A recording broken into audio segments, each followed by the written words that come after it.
કેમ છો? I am Hital Panchal, your SPCC teacher. હવે આપણે આ વખતે SPCC ભણવાનું છે તો SPCC એટલે શું? તો પહેલા એ જોઈએ કે SPCC કેમ કહેવાય છે. તો એમાં બે ભાગ આવે છે. પહેલું છે કે અહીંયા આપણે છે વિભાગ 1 વાણિજ્ય પત્ર વ્યવહાર, બરાબર, અને બીજું છે સેક્રેટરીએટ પ્રેક્ટિસ.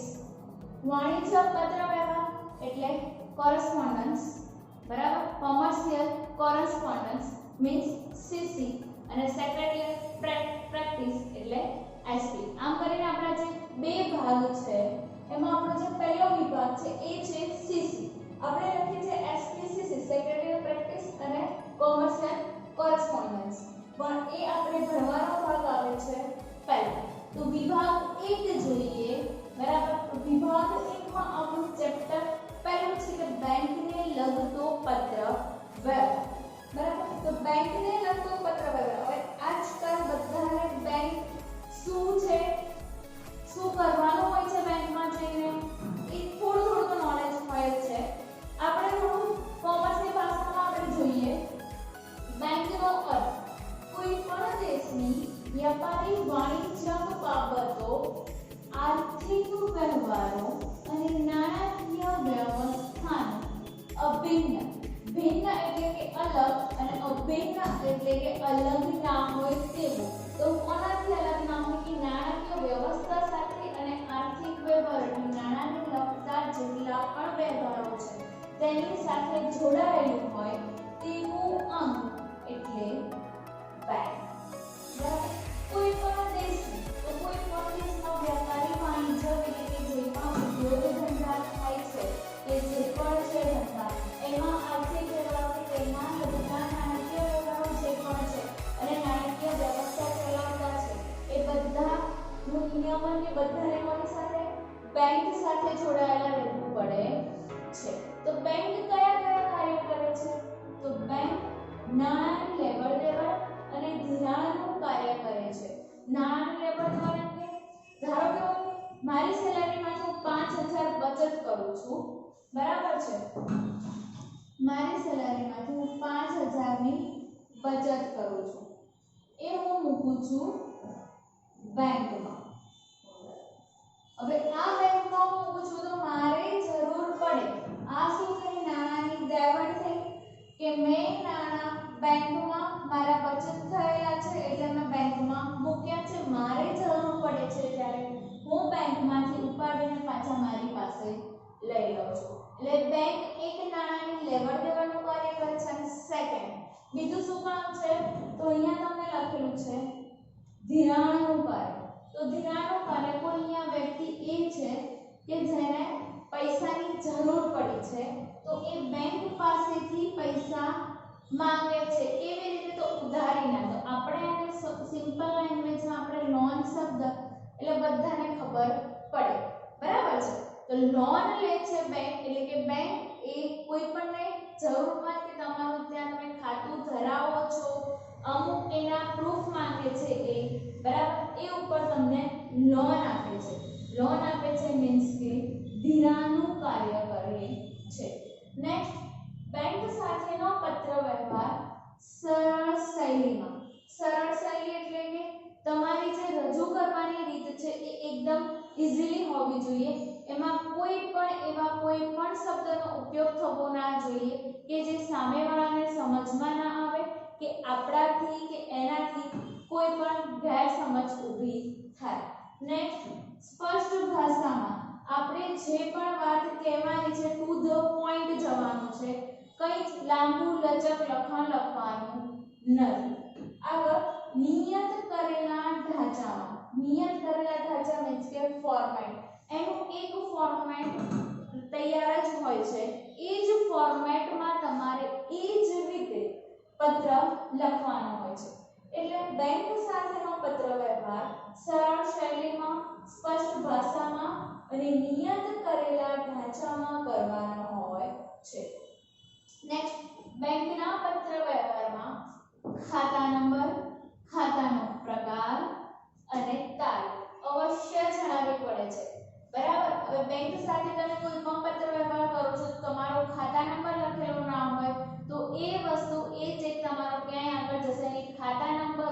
પરથી જ તમારા ખાતામાં પૈસાનું ટ્રાન્ઝેક્શન થાય છે. ખાતાનો પ્રકાર તો બચત ખાતું છે, ચાલુ ખાતું છે, જે પણ ખાતું છે એ તમારે દર્શાવવું પડે છે. અને તારીખ એટલે કે જે પણ તમે પત્ર વ્યવહાર કરો છો એ કઈ તારીખનો પત્ર વ્યવહાર છે એ તારીખ તમારે રજૂ કરવી જરૂરી છે. આગળ જોઈએ, જરૂર હોય ત્યાં નાણાંની રકમ આંકડામાં અને શબ્દમાં લખવી. કેમ બે રીતે કીધું છે આપણને કે આંકડામાં અને શબ્દમાં લખવી? તો ચેકમાં તમે જોતા હશો કે તમે ચેક ભરો છો ત્યારે રકમ આંકડામાં પણ હોય છે અને તમે નીચે શબ્દમાં પણ લખો છો. તો કેમ લખવી પડે છે? ઘણીવાર રકમ લખવામાં આંકડામાં કોઈકવાર ભૂલ થાય છે, પછી તમે શબ્દમાં લખો તો એ જ રકમ તમે શબ્દમાં સાચી લખો છો, તો ડિફરન્સ આવે છે બંનેમાં. બરાબર? ત્યાં તમારી બેંક સાથે પત્ર વ્યવહાર તમે કરો છો ત્યારે જે આંકડામાં તમારો ડિફરન્સ આવે છે તમને ખબર પડે છે કે આગળ તમારું પૈસાનું ટ્રાન્ઝેક્શન થતું નથી. જે રકમ ડિફરન્સ આવે છે ત્યાંથી જ તમારું ટ્રાન્ઝેક્શન અટકી જાય છે. તો જરૂર હોય ત્યાં તમારે આંકડા અને શબ્દમાં બંને રીતે રકમ લખવી જેથી ગેરસમજ ઊભી થાય નહીં, જેથી આગળ ભૂલ જાય નહીં. બેંક જુદી જુદી સેવાઓ સાથે આધુનિક સેવાઓ આપે છે. આધુનિક સેવાઓ તો કેવી સેવાઓ છે? આધુનિક સેવાઓમાં ઓનલાઈન અને મોબાઈલ બેંકિંગ. અત્યારે તમે જોતા હશો કે ઓનલાઈન મીન્સ કે દરેક બેંક છે, કેનેરા બેંક છે તો એને પણ પોતાની એપ્લિકેશન છે કે એની અંદરથી તમે બીજાના ખાતામાં તરત તમે પૈસા ટ્રાન્સફર કરી શકો છો. એની માટે તમારે બેંકમાં જવાની જરૂર નથી. હા, તમે જ્યારે ઓનલાઈન પૈસા ટ્રાન્સફર કરો છો ત્યારે જે એપ્લિકેશન છે કે કોઈ પણ બેંકની પોતાની એપ્લિકેશન છે તો એની જરૂર મુજબ તમને અમુક વસ્તુઓ માંગે છે. આઈએફસી કોડ છે કે તમારો ખાતા નંબર છે, રકમ એ તમારી જરૂરી રકમ છે તમને માંગે છે વિગતો એ તમારે અંદર ભરવી પડે છે. બરાબર? અને મોબાઈલ બેંકિંગમાં અત્યારે ગૂગલ પે છે, ફોન પે છે, ટેક્સ છે જેવી અલગ ભીમ એપ્લિકેશન છે. આવી ઘણી બધી એપ્લિકેશન છે કે જેનાથી તમારું મોબાઈલ બેંકિંગ સરળતાથી થઈ શકે છે. તમે કોઈ પણ જગ્યાએ શોપિંગ કરવા માટે જાઓ તો અત્યારે આ બધું બહુ સિમ્પલ એટલે કે નોર્મલ થઈ ગયું છે કે દરેક જગ્યાએ તમને બારકોડ આપેલા હોય કે બારકોડ સ્કેન કરો છો તમે અને તમારા પૈસા એ સ્કેન કરવાથી તમે અમાઉન્ટ નાખીને તમે એ પૈસા સામેવાળાના ખાતામાં ઈઝીલી ટ્રાન્સફર કરી શકો છો કે જેના લીધે તમારો સમયનો પણ બચાવ થાય છે. જેના કારણે બેંકની સેવાઓ ઝડપી અને ગ્રાહક લક્ષી બની છે. કેવી બની છે? ઝડપી અને ગ્રાહક લક્ષી. હવે તમારો ઓબ્વિયસલી સમયનો બચાવ થશે. તમારે બેંકમાં જવાની જરૂર નથી. તમારો ચેક પાસ થાય પછી ખાતામાં આવે, તમે જાઓ ત્યાં જઈને ઉપાડો, એ બધી જ વસ્તુઓથી તમને આસાની પડી જાય છે. ડાયરેક્ટલી તમે મોબાઈલમાંથી જ ટ્રાન્સફર કરી શકો છો. ગ્રાહક લક્ષી તો જે ગ્રાહકને જરૂરી છે, જેમાં પોઈન્ટમાં ગ્રાહક છે કે ગ્રાહકને ઉપયોગી છે એ રીતની બેંકની સેવાઓ બની છે. બેંકિંગ સેવાઓનો લાભ બેંકમાં બચત ખાતું અને ચાલુ ખાતું ધરાવતા લોકો જ લઈ શકે છે. કેમ આવું કીધું અહીંયા કે બચત ખાતું અને ચાલુ ખાતું? તો બેંકમાં બીજા પણ ખાતા આવે છે કે રિકરિંગ ખાતું અને તમે મૂકો છો એફડી. બરાબર છે? રિકરિંગ ખાતું અને એફડી આમાં કેવું હોય છે કે આપણે અમુક રકમ અમુક ચોક્કસ સમય માટે મૂકી દીધી છે, પછી જ તમે ઉપાડી શકો છો, પછી જ તમે એ વસ્તુ પૂરી થાય પછી જ તમે બીજી રકમ મૂકી શકો છો. તેમાં દિવસ કે કલાકોમાં ટ્રાન્ઝેક્શન થતું નથી. બચત ખાતું અને ચાલુ ખાતું આ બંને ખાતા એવા છે કે જે મોટા ઉદ્યોગપતિઓ નોર્મલ બધા જ લોકો આ ખાતાનો ઉપયોગ કરતા હોય છે. તો કેમ કરતા હોય છે? તો આ ખાતામાં તમારું ટ્રાન્ઝેક્શન વારાફરતી થઈ શકે છે. બરાબર છે?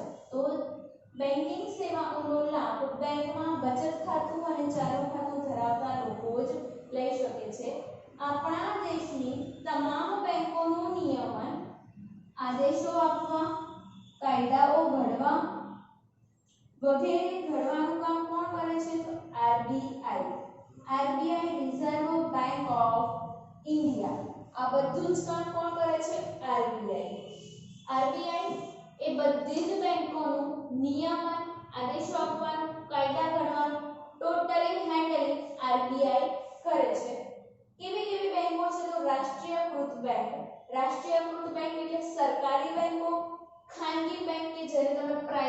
बैंक को छो, कोऑपरेटिव बैंक, सहकारी बैंक, औद्योगिक बैंक, इंडस्ट्रियल बैंक અને ખેતી બેંક કે જેને કૃષિ બેંક નામે પણ તમે ઓળખો છો।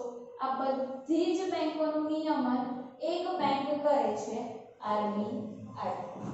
તમે જોઈ ગયા બરાબર? ફરીથી એકવાર જોઈ લઈએ કે બેંકનો અર્થ કોઈપણ દેશની વ્યાપારિક વાણિજ્ય બાબતો, આર્થિક વ્યવહારો અને નાણાકીય વ્યવસ્થાનો અભિન્ન અંગ એટલે બેંક। બેંક કયા કાર્ય કરે છે? બે કાર્ય કરે છે, ધિરાણનું કાર્ય અને નાણાંની લેવડ દેવડનું કાર્ય।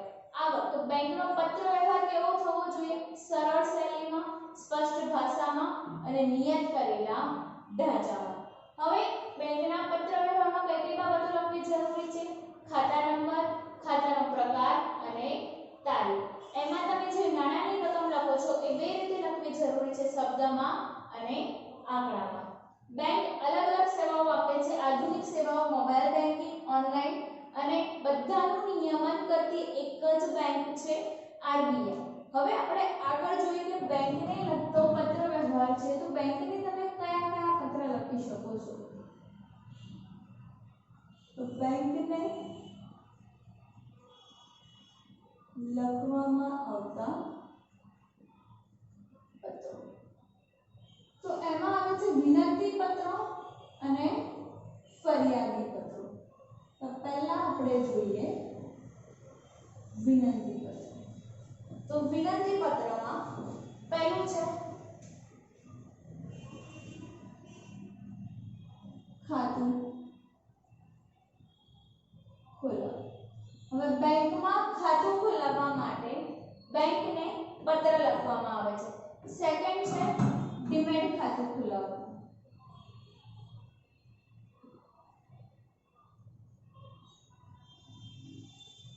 ડીમેટ ખાતું ખોલાવવું એટલે કે ડીમેટ ખાતું એક ખાતાનો પ્રકાર છે કે જે શેર બજારમાં હોય છે, કે જે શેર બજારનો ધંધો કરતા હોય છે, એનો જો બેંક જોડે જે નાણાંની લેવડ દેવડ કે કઈ પણ વસ્તુ કરવાની હોય તો ડીમેટ ખાતામાંથી કરે છે, એટલે કે ડીમેટ ખાતું ખોલાવવા માટે બેંકને પત્ર લખવો પડે છે।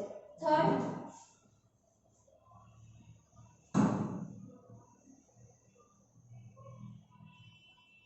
ચેકના નાણાંની ચૂકવણી અટકાવવા।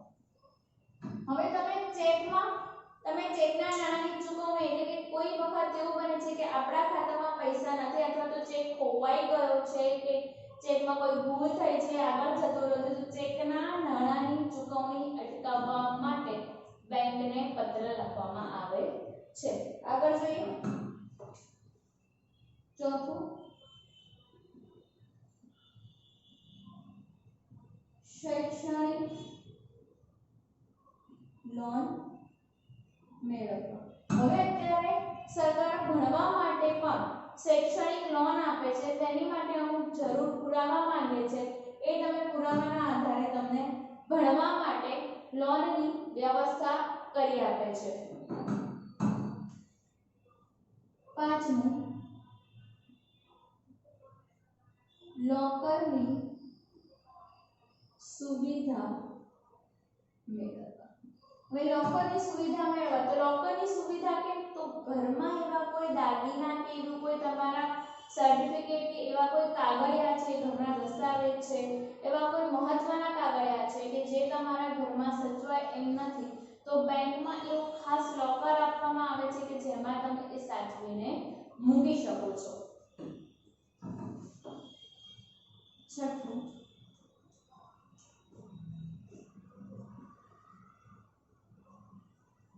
डेबिट कार्ड, क्रेडिट कार्ड के एटीएम ની સુવિધા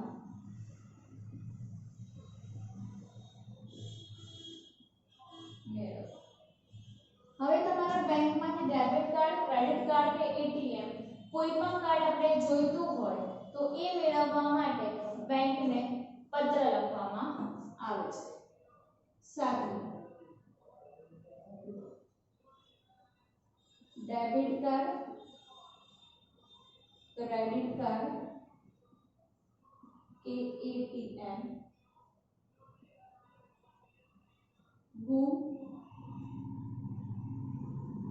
થાય તો જાણ કરો. હવે તમારું વોલેટમાં મૂકેલું હોય ડેબિટ કાર્ડ, ક્રેડિટ કાર્ડ કે એટીએમ જો ક્યાંય પણ જગ્યાએ ગુમ થાય તો તેની જાણ કરવા માટે બેંકને પત્ર લખવામાં આવે છે.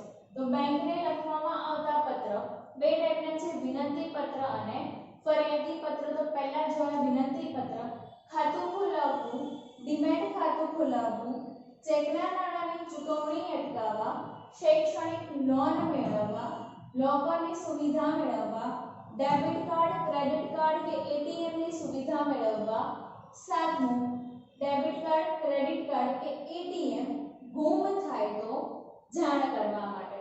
હવે આગળ ફરિયાદી પત્ર.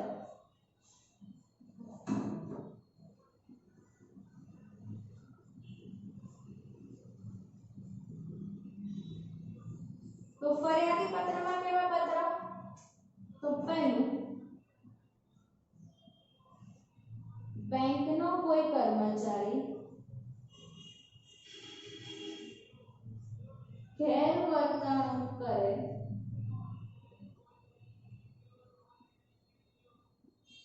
હવે બેંકમાં તમે જાઓ છો અને બેંકમાં તમને સીધી રીતે જવાબ આપતા નથી, ત્યાંનો કોઈ કામ કરતો કર્મચારી તમારી ઉપર ગુસ્સે થઈ જાય છે, તમારા પ્રશ્નનું નિરાકરણ આવતું નથી, તો એનું જાણ કરતો પત્ર તમે બેંકને લખી શકો છો.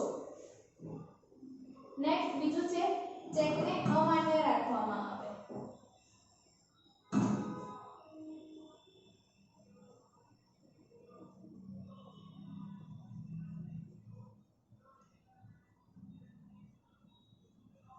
તો એ ચેકને અમાન્ય કેમ રાખવામાં આવે? તમારો ચેક કમ્પ્લીટ છે બરાબર, તો પણ ચેક તમારો પાસ થતો નથી, ખાતામાં પૈસા છે તો પણ, તો એવા સંજોગોમાં જો બેંકની ભૂલ તરફથી ચેકને અમાન્ય ગણવામાં આવે ત્યારે તમે બેંકને પત્ર લખી શકો છો.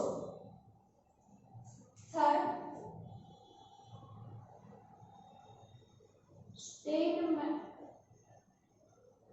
સ્ટેટમેન્ટમાં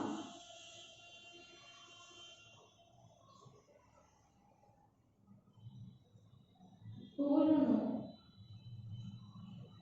ધ્યાન દોરતો.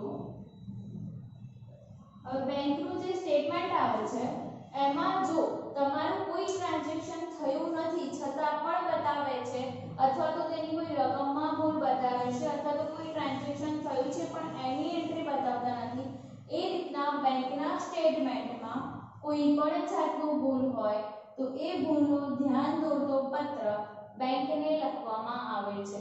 તો ફરિયાદી પત્રમાં બેંકનો કોઈ કર્મચારી ગેરવર્તણૂક કરે તો, સેકન્ડ ચેકને અમાન્ય રાખવામાં આવે તો, અને થર્ડ સ્ટેટમેન્ટમાં ભૂલનું ધ્યાન દોરતો પત્ર.